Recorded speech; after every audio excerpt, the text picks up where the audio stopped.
சூப்பரா இருக்குல்ல? எனக்கும் ரொம்ப பிடிச்சிருக்கு. Hi friends, welcome to country சமையல். இன்றைக்கி நம்ம சேனல் என்ன பார்க்க போகிறோன்னா லாலிபாப் சிக்கன் ரெசிபி தாங்க பார்க்க போகிறோம். வாங்க அது எப்படி சொல்லணும்னு வீடியோவில் போய் பார்த்துடலாம். அதுக்கு முன்னாடி நம்ம சேனலை ஃபஸ்ட் டைம் பார்க்குறவங்க இப்போ கண்டிப்பாக சப்ஸ்கிரைப் பண்ணி வச்சுக்கோங்க. பக்கத்தில் இருக்கிற பெல் ஐக்கானை கிளிக் பண்ணி ஆல் பட்டனை ப்ரெஸ் பண்ணி வச்சுக்கோங்க. அப்போ தான் நாங்கள் போகிற ஒவ்வொரு வீடியோவும் உங்களுக்கு நோட்டிஃபிகேஷனாக வரும். வாங்க இது எப்படி சொல்லணும்னு வீடியோவில் போய் பார்த்துடலாம். லாலிபாப் சிக்கன் செய்கிறதுக்கு இங்கே பாருங்கள் 4 லெக் பீஸ் வாங்கிட்டு வந்திருக்கோம். கடையிலே நாங்கள் வெட்டி வாங்கிட்டு வந்துட்டோங்க. லாலிபாப் சிக்கன் செய்யணும்னு சொன்னாலும் இந்த மாதிரி வெட்டி அவங்க கொடுப்பாங்க. இங்கே பாருங்கள் நல்லா ஸ்லைஸாக வெட்டி கொடுத்துருக்காங்க. இப்போ அதுக்கு தேவையான மசாலா என்னென்னு நம்ம இப்போ பார்த்துடலாம். 1 ஸ்பூன் கரம் மசாலா சேர்த்துக்கோங்க.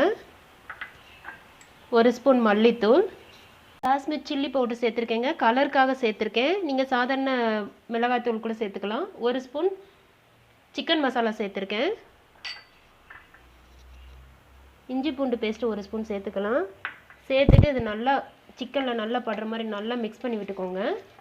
நல்லா மிக்ஸ் பண்ணி விட்டுட்டு நம்ம சிக்கனை ஒரு அரை மணி நேரம் நல்லா ஊற வச்சிடணும். மசாலாலாம் அது ஃபுல்லாக நல்லா உள்ளே இறங்கி அப்போ தான் நமக்கு லாலிபாப் சிக்கன் நல்லா டேஸ்ட்டாக இருக்கும். மசாலாலாம் உள்ளே இறங்கி நல்லா மிக்ஸ் பண்ணியாச்சுங்க. ஒரு அரை மணி நேரம் நல்லா ஊறட்டும். சிக்கனை ஊற வச்சு அரை மணி நேரம் ஆயிடுச்சுங்க. நமக்கு இப்போ இது ரெடி ஆயிடுச்சு. பாருங்கள் மசாலா எல்லாம் நல்லா உள்ளே இறங்கி நமக்கு சூப்பராக ரெடி ஆயிருக்கு. இதை நம்ம இப்போ எடுத்து வச்சுக்கலாம். ஒரு மிக்சிங் பவுலில் 2 ஸ்பூன் மைதா மாவு சேர்த்துக்கோங்க.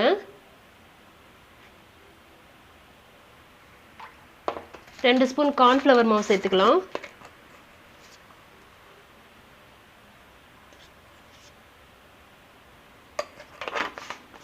முட்டையை உடைச்சி இதில் சேர்த்துக்கோங்க.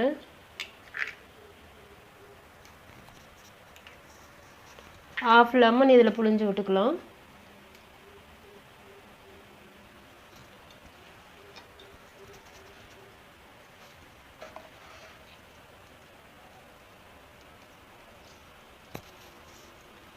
இதுக்கு தேவையான அளவு நம்ம உப்பு சேர்த்துக்கலாம்.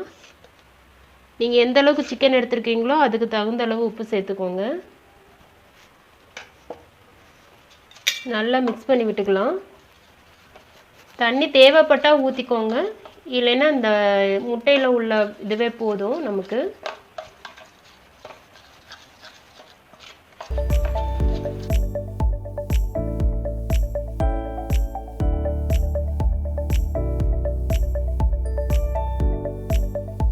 பாருங்கள் ஃப்ரெண்ட்ஸ், நமக்கு லாலிபாப் சிக்கன் ரெடி ஆயிடுச்சு. பாருங்கள் எவ்வளோ சூப்பராக ரெடியாக இருக்குன்னு.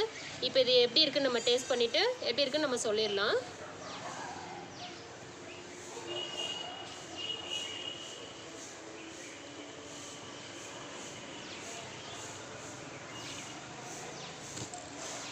சூப்பராக இருக்குங்க.